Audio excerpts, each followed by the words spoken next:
Web பேஜஸ்ல இலவசமாகவே அந்த சாஃப்ட்வேர்ஸை download பண்ணக்கூடிய மாதிரி இருக்கு. அது ஃப்ரீ.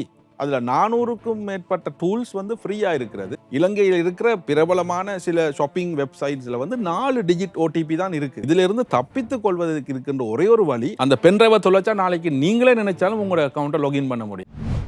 HNBF லீசிங் குறைந்த வட்டியில் அதிக லீசிங் தொகை வழங்கும் ஒரு நாள் சேவை.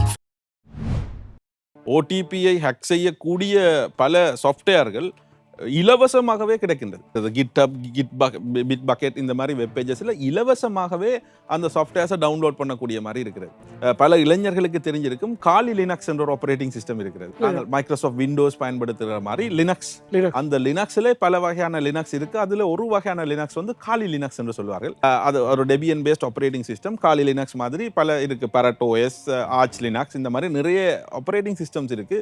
இந்த ஆப்ரேட்டிங் சிஸ்டம்ஸோட வேலை வந்து பெனிட்ரேஷன் டெஸ்டிங். அதாவது ஒரு விஷயம் செக்யூரா இருக்கிறதா இல்லையான்னு டெஸ்ட் பண்ணி ஒரு ரிப்போர்ட் கொடுக்கிறது தான். அடிச்சு உள்ளுக்கு போய் பார்க்கிறது, உள்ள போய் பார்த்து ஒரு ரிப்போர்ட்டை கொடுக்கிறது. நான் சொன்ன மாதிரி attack is the best way of defence. அடிச்சு பார்த்து ஓகே இல்லையான்னு பார்க்கிறது.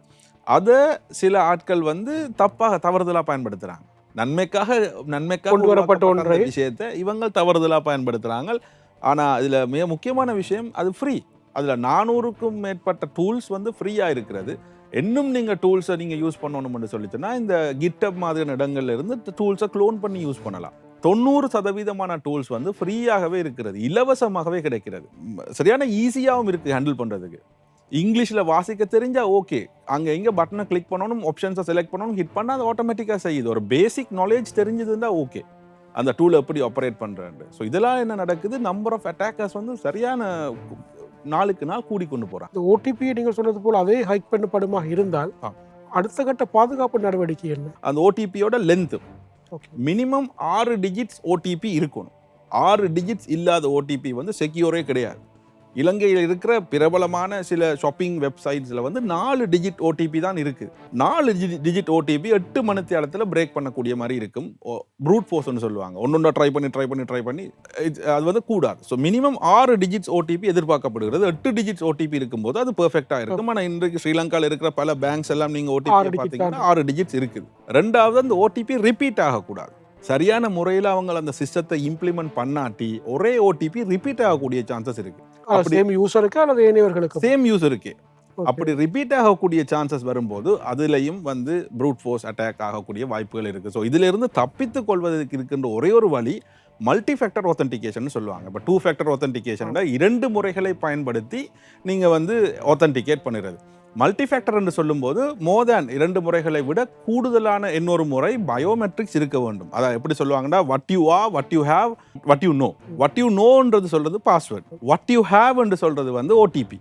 அதாவது ஒரு ஃபோன் மூலமாகவோ டோக்கன் மூலமாகவோ ஓடிபி. வாட் யூ ஆர் என்று சொல்றது நீங்க, உங்களுடைய ஐரிஸா இருக்கலாம், உங்களுடைய தம் பிரிண்டா இருக்கலாம், வாய்ஸ் ரெகக்னிஷன், ஃபேஸ் ரெகக்னிஷன், அந்த மாதிரி இருக்கலாம். ஸோ இந்த 3மே இருக்க வேண்டும். இவரும் காலங்களில் எந்த ஒரு செயலியை நாங்கள் ஆப்ரேட் பண்ணுவதாக இருந்தாலும் மல்டி ஃபேக்டர் இருக்க வேண்டும். இதை சமூக ஊடகங்களுக்கும் சமூக ஊடகங்கள் நாங்கள் எப்படி ஆக்டிவேட் செய்ய முடியும் என்று சொல்லி சொன்னால், இப்போ மைக்ரோசாஃப்ட் ஆத்தென்டிகேட்டர் என்ற ஒரு டூல் இருக்கு, கூகுள் ஆத்தென்டிகேட்டர் என்ற டூல் இருக்கு. அந்த ஆத்தென்டிகேட்டர் மூலமா நாங்க வந்து பாஸ்கோடை எடுக்கும் பொழுது, அதாவது மொபைல்ல வர்ற ஓடிபி இல்லாம அந்த ஊடகங்கள்ல இருந்து நாங்க பாஸ்கோட் எடுக்கும்போது அந்த அப்ளிகேஷனை ஓபன் பண்றதுக்கு உங்களுக்கு ஃபேஸ் ரெகக்னிஷன் வேணும். அந்த இடத்துல உங்களுக்கு ஒரு மல்டி ஃபேக்டர் ஆத்தென்டிகேஷன் வருகுது. அதையும் தாண்டி யுபிகி என்று சொல்லப்படுகிற அந்த சின்ன ஒரு பென்ட்ரைவ் மாதிரியான அமைப்பு இருக்கு. அது மிகவும் கவனமாக இருக்கும். அந்த பென்ட்ரைவை தொலைச்சா நாளைக்கு நீங்களே நினைச்சாலும் உங்களோட அக்கௌண்ட்டை லாகின் பண்ண முடியாது. அதுக்கான பேக்கப் பென் டிரைவ்ஸ் அதெல்லாம் இருக்கு.